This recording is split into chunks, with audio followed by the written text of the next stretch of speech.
Fituesi Big Brother VIP 4 feston sot ditëlindjen. A e uroi Egli Tako gjestin? Një detaj që ka rënë në sy është Egli, e cila deri në këto momente nuk e ka uruar atë. Duke shikuar profilin e saj, vërejmë që ajo nuk ka bërë asnjë postim gjatë 24 orëve të fundit. Nuk i dihet nëse dyshja është ende bashk apo është ndarë, duke lënë në heshtje veprimet e tyre. Gjykata e apelit ka shpallur të pafajshëm këngëtarin Luis Eli, i cili më parë është dënuar nga gjykata e Fierit me 1 vit burg për falsifikim dokumentash, vepër penale e kryer në bashkëpunim.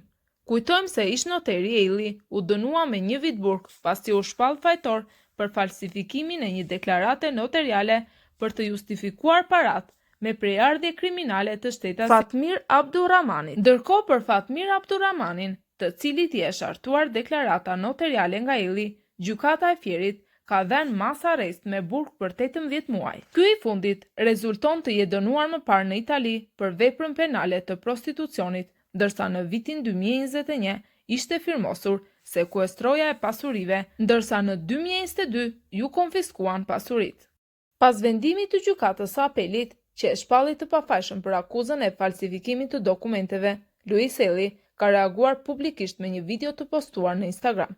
Në reagimin e tij, këngëtari shprehet mes të tjerash: pas një betejë të gjatë me padrejtësinë, drejtësia foli qartë. Jam i pafajshëm. Postimi i Luisit u shoqërua me emocione të forta dhe ish drejtuar edhe bashkëshortes së tij, Kiara Titos, duke thënë: Kiara është drita që ndriçoi jetën time kur më duhej më shumë dhe dua ta mbaj për jetë. Reagimi vjen si një mbyllje publike e një kapitulli të vështirë për artistin, që tashmë duket se ka një rrugë më të qartë përpara. Sot është një ditë e veçantë për aktorin e njohur të humorit Julian Deta, pasi vajza e tij feston ditëlindjen. Sigurisht që nuk mund të mungonte edhe një urim publik nga aktori për të bijën. Teksa ka postuar një foto të ëmbël në Instagramin e tij, ku babebi shihen të përqafuar, Deta ka bërë edhe një dedikim të veçantë për biku e cilëson Reinën si dhurata më e bukur që më ka bërë jeta. Vajza ime, dhurata më e bukur që më ka bërë jeta. Të dua pafund. Gëzuar ditëlindjen zemra ime, shkruan aktori, e ndërsa komentet poshti kanë vërshuar me urime nga më të bukurat nga ndjekësit, miqtë dhe familjarët e aktorit. Kujtojmë që Juli dhe bashkëshortja e tij, Amanda, të cilët kanë 18 vite martesë, gëzojnë 2 fëmijë së bashku, Mateon dhe Reinën.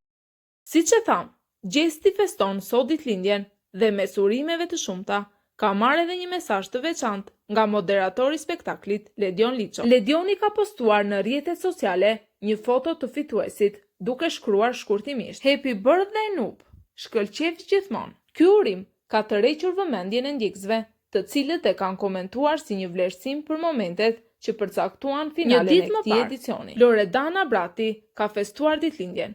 Ish-banorja e Big Brother VIP 4 ka marrë urime të shumta, si dhe ka organizuar një fest me rastin e ditës së saj të veçantë.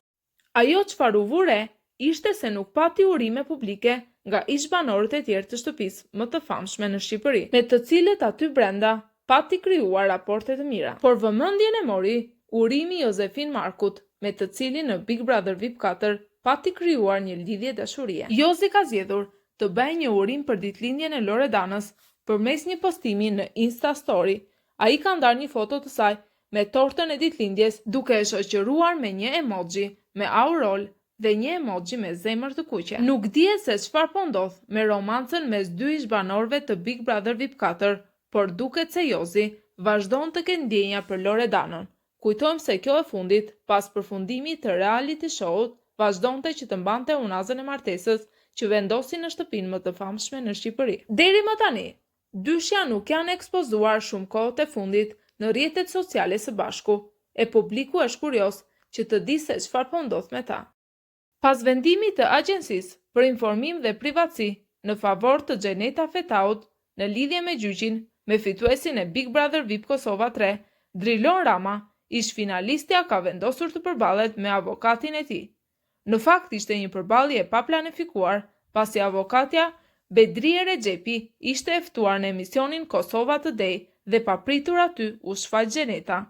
Rexhepi vendosi e sikletosur të lërë programin në momentin kur pa ish finalisten aty, ndërsa kjo e fundit ju drejtua duke i thënë se ndihet e frikësuar të përballet me të.